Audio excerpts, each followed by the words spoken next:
Welcome to Azerbaijan. The nation known as the Land of Fire once again welcomes the sport of judo to its shores, as its capital city, Baku, hosts the annual Heydar Aliyev Grand Slam.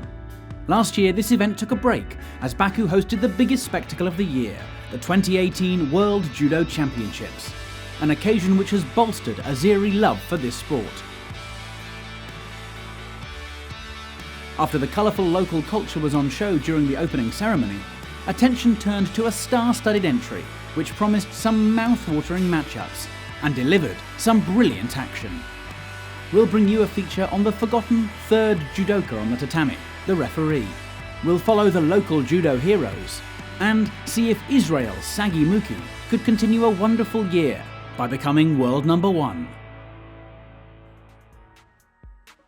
We start at under 66 kilograms, where the up-and-coming Moldovan judoka Denis Vieru was in action. He was looking to take his third World Judo Tour Gold of the Year and his second Grand Slam title, after winning the prestigious Paris Grand Slam in style back in February. But his opponent in the final would have home support. Nijat Shikhalizada was in dominant form and produced some powerful judo as he set up a gold medal showdown with Vieru. Your commentator is former world champion Neil Adams. No score so far, but it's been all action. Shikhalizada, always dangerous. Never know what he's going to do, but you never know what Vieru's going to do either. Vieru, oh, look at that, and it's all over. Vieru pulls it out the bag, and that was huge. Yoko Guruma, well, a mixture of Yoko Guruma and, well, Sasai Hiza. It was fantastic. What a technique. And he wins gold yet again. He was the winner in Paris. What a gold medal that was to win. He was the winner also in Antalya and now here in Baku.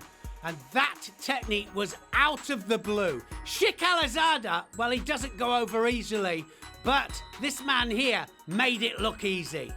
He's shown absolutely brilliant form at the right time, and that will look good building up to the World Championships. He's got to be one of the favourites outside of Japan.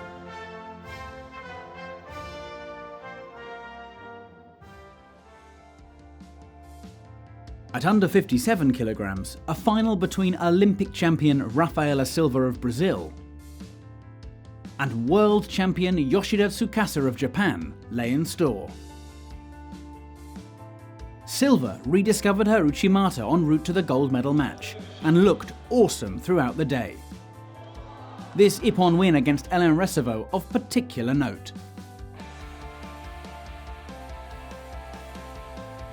And whilst big Uchimatas like this one are expected from Yoshida, she also mixed things up with a superb Oguruma Ippon against Germany's Theresa Stoll at the semi-final stage. Silva had lost her last 3 matches against Yoshida. Could she make amends here in Baku? The match would be decided inside the last 15 seconds. What a hard match this has been. Into the last 30 seconds then. Both of them know they've got to attack. One more Shido and it's all over. Lost to Yoshida the last 3 times, Rafaela Silva. She knows that she's got to do something. Oh, it's Tewaza. And she takes her over. That's a Wazari. And Yoshida didn't know what hit her. Sumio Toshi. And it's the same one that she actually won the Olympic Games with. Look at the hand movement there, straight onto her side, Yoshida. And now Yoshida trying to get it back. It's not going to happen. And the seconds go. And Rafaela Silva, at last, has a victory over the current world champion. And that means that the Olympic champion is coming back to form. This is how it happened. Look at the hand movement and the head movement. The body normally follows where the head goes. And Yoshida lands with force on her side. Rafaela Silva coming back to form. And Yoshida, well, she's got some work to do before the coming World Championships. At under 70 kilograms, world champion Arai Chizuru of Japan was in action, looking for a win to take her back to world number 1. In the final, she faced world number 3 and Tel Aviv Grand Prix champion Anna Bernholm of Sweden. This win will put Arai back to world number 1, and she's pushing forwards all the time. Bernholm has just been on the back foot. Osodagari! Osodagari there, and now she's in trouble. Straight into the Kazure Kesagatame, and the world champion has to just hold her for 10 seconds. She's already got the Azeri on the board, and Bernholm will have to be content with silver here. But this lady here, Arai, goes to the top of the list. She is world number 1. Still a couple of events to go before the World Championships, but can she hold on to that number 1 position? That nice Osodagari there, the transition is what it's all about. She followed down immediately and held Bernholm for Ippon. Arai, the world champion, wins gold. Mr. Arkady Rottenberg, president of the International Judo Fund, was present to award Arai with her gold medal. Another great display from this judoka. But now we turn our attention to the third judoka on the tatami. Often forgotten, yet of crucial importance. They are the referee. The progression of refereeing is a little bit hard and different than people used to think about. Because first of all, you must love what you do. And time to time, we step forward a little bit from regional level to national level, and national high level, and later on, of course, international level. And now we are the role models for the young ones and less experienced referees. So the competitors has a qualification system for the Olympic Games, as do referees also have. So this is very important for us. First of all, has to be the right winner to leave the mat, and this is the most important. And secondly, our dream always being on the World Championships or Olympic Games. We go onto the mat, and for several seconds we are on the spot, really, only one of us, and only the 2 athletes exist on the mat. Many people are watching us. Of course, our controllers also watching us, so we must do our best. But this pressure helps us to switch off everything and only concentrate to the fight. Judo has changed a lot. When judo became an Olympic sport, it was more slow, but in this moment, in the 21st century, competitors are extremely high speed, so sometimes we couldn't follow. Because of this, we need some control from outside, especially if we are not in the good position on the mat. Of course, we have to be in the good position, but competitors are really high speed. In the last few years, there is a progression, having more technology on the mat to help to make the right decision on the field. This video control from outside, this is very good. This is very important in not only in IGF level, but in regional and national level as well, because of the education of the kids, of the judo players, of the coaches as well.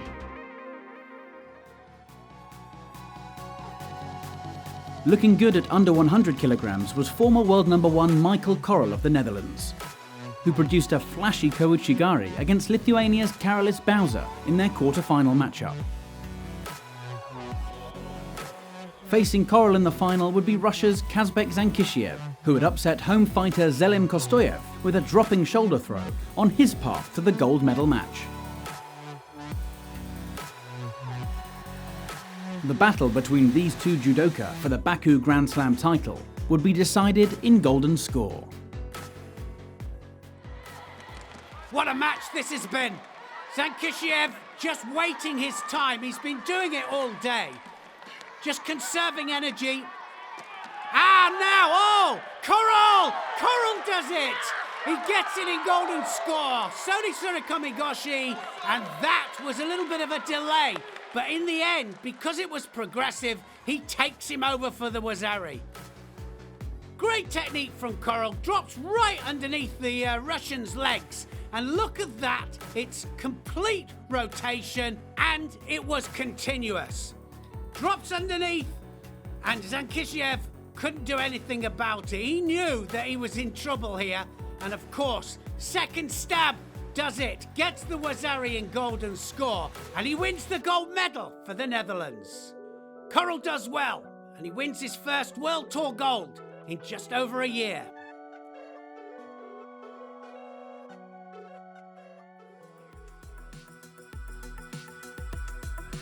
En route to the under 66 kilogram final, Shikalizada delighted the home crowd with this stunning hip throw against Mongolia's Yondonpurenli Bashku. It earned him a place at number 3 on our selection of the top ippons from Baku.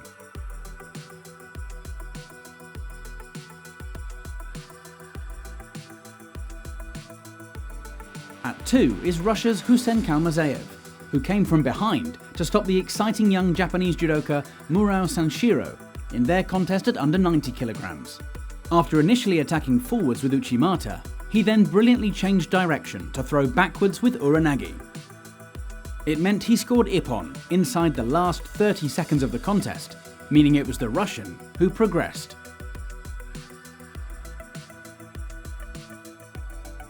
Our top ippon comes in the under 48 kilogram final, when an all-Spanish clash saw veteran Julia Figueroa take on World Judo Tour final debutante Laura Martinez.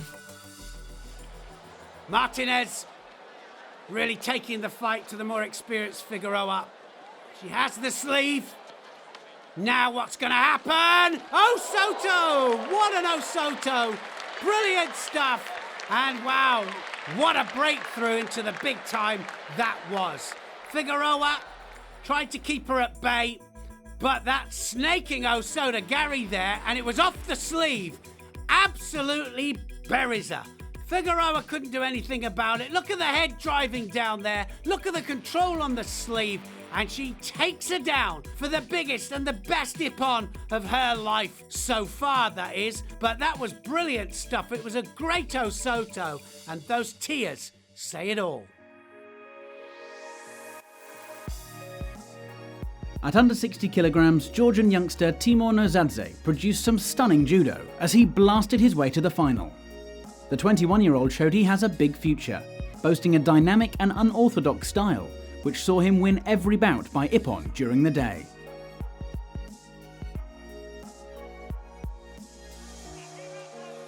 It set up a final against the experienced Brazilian Felipe Kitadai, a former Olympic bronze medalist. But there it was Kitadai who stunned Nozadze, claiming the top spot on the podium. Amazingly, though he is a multiple medalist on the tour, this was Kitadai's first gold medal. Serbia's former world champion Nemanja Majdov looked sharp at under 90 kilograms. And at the semi-final stage, upset the form book with a big win against current world champion Nicolo Shirazadishvili of Spain. The Serbian then defeated home fighter Mamadli Mediev in the final to take his second World Judo Tour gold of the year. Could he be on track to reclaiming his world title in Tokyo later this year? Two near-identical Azeri scores from junior world champion Gelaz Alishvili of Georgia helped him to claim the over 100 kilogram gold medal, as he defeated Russia's Ruslan Shakbazov in the final. There was a touching display of sportsmanship in the final of the under 52 kilogram division, as winner Amandine Bouchard of France carried the injured Shishimi Ai of Japan from the tatami after their match came to a premature end. In the final of the under 63 kilogram division, Toshiro Miku of Japan caught Slovenia's Olympic champion Tina Tersteniak with an arm lock. Normally so strong on the ground, it was Tersteniak who was the victim this time, as Toshiro extended an impressive winning streak against her to 8-0. IJF President Mr. Marius Vizza was on hand to award the thoroughly deserving Toshiro with her gold medal.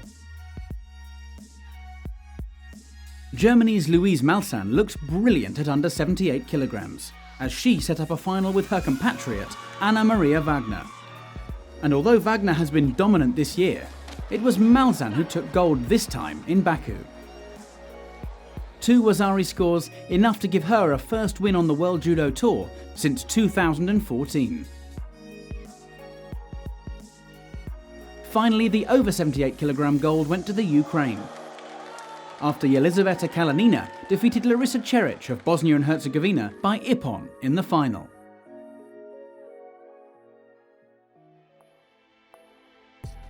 At under 73 kg, there were high hopes for an Azeri gold, and making it through to the final was world bronze medalist Hidayat Heydarov. He came through a tense semi-final against his domestic rival Rustam Orujov. Both of these two are sensational athletes, but on this occasion it would be Heydarov reaping the spoils of victory with a place in the gold medal contest. Orujov, the Olympic and world silver medalist, would instead face Kosovo's Akil Jakova for bronze. Orujov having to dig deep here. Fighting for bronze is not always the easiest thing to do. Obviously disappointed losing to Heydarov in the earlier rounds. Look at that! Soto Makikomi gets the Azeri. And now, well, he comes in unusually, doesn't he? He really does. It's not like it's a normal Makikomi. And he just drives downwards. But the control on that sleeve is what makes all the difference. Jakova could do nothing about it. And now he's got to push hard and try and get that score back. Orujov in front of his home crowd. They love him. And now, he changes direction. Gets the other Azeri. And, well, it was exactly the same entry, but this time he changes direction. It looked like he might be in danger of the Uranagi, but look at the change of direction. He still controls that arm. He has great control of the arm, but he changes direction completely. But it's that arm control that makes all the difference here. Jakova, very experienced, but he goes over twice to the same technique, slightly different direction. And this man here, Orujov, shows his consistency. He really is consistent, and he probably will be going to the World Championships, and he'll be a medal hope. And there was a fresh Azeri face in the other bronze medal match, as Telman Valiev took on the dangerous Russian Denis Ayatsev.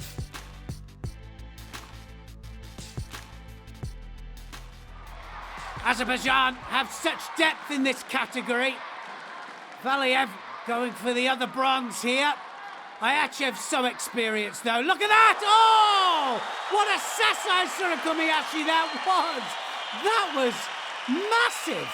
It was so big, and wow, that smile says it all.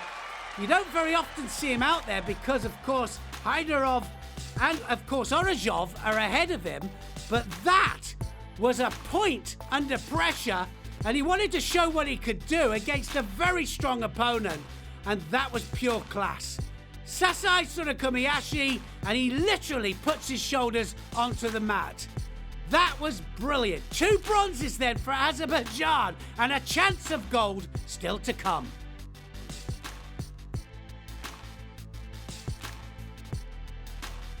Tohar Butbul of Israel was Heydarov's opponent in the final, having knocked Valiev into the bronze medal contest earlier with this brilliant Kouchi Makikomi. A tight bout saw Heydarov doing just enough to earn the win, after Butbul received a third and final penalty. It led to scenes of jubilation inside the arena. Azerbaijan had their gold medal. Mr. Rovnag Abdullayev, president of the Azerbaijan Judo Federation, awarded the medals for a podium which flaunted 3 of his athletes. A great result for the home nation, and a proud moment for all Azeri Judoka, as 3 of their flags flew, whilst the national anthem was saluted.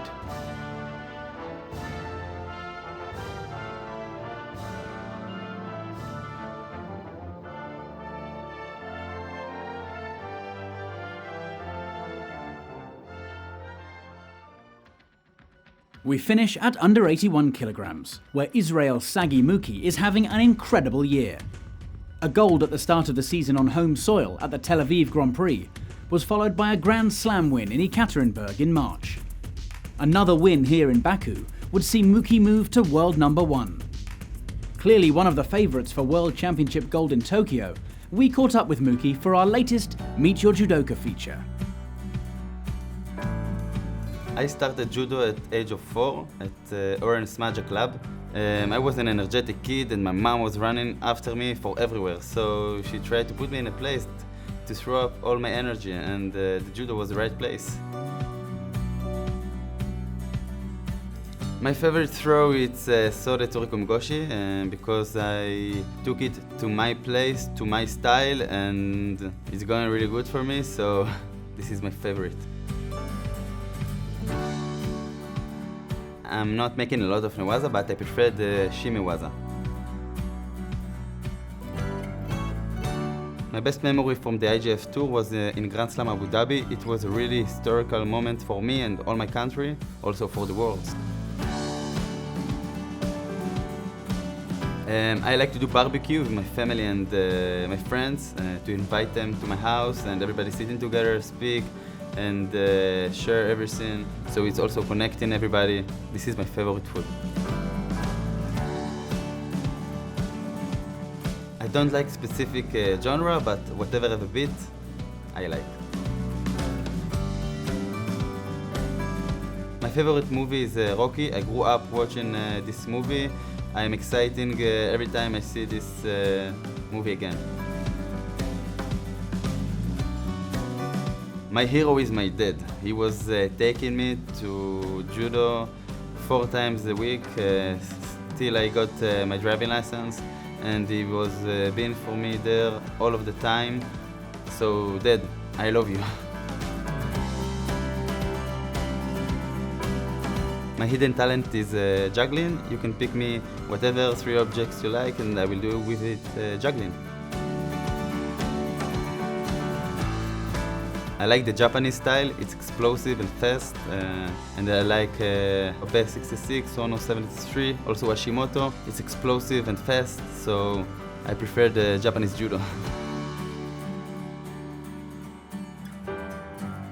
When I finish judo, I don't know yet what I will do, but maybe I will have a club. I also learn for economics and management, and right now my head is only on my career. What makes judo special is all the values the judo can bring, not only for the sport, also for the worlds. We can see a lot of things that judo makes good, is connecting people, is connecting nations, and this is why judo is special. In Baku, Bulgaria's Ivalio Ivanov would meet Muki in the final. Defeated by the Israeli in Tel Aviv, could Ivanov exact revenge? Ivanov doing very, very well to contain Muki. And it's into golden score. Just one score is going to do it. Now, what's going to happen? Big Ogoshi, and he goes in again. Ivanov goes over, and Sagi Muki does it again. Second Grand Slam win, and the 3rd gold this year, and that was absolute brilliance. He really is the man in form. He's one of the biggest throwers, not only in the category, but in the world. This puts him at world #1, and with the World Championships coming up, it must put him as the favourite, I would have thought, for the gold medal. That was massive. He can go left and he can throw right, and I'm telling you now, he's throwing a very in-form Ivanov as well, with consummate ease. Sagi Muki wins, as always, in absolute style. So that's a wrap from another fantastic judo showcase here in Azerbaijan. Next up we'll be in China, as we travel to Inner Mongolia for the Hohhot Grand Prix.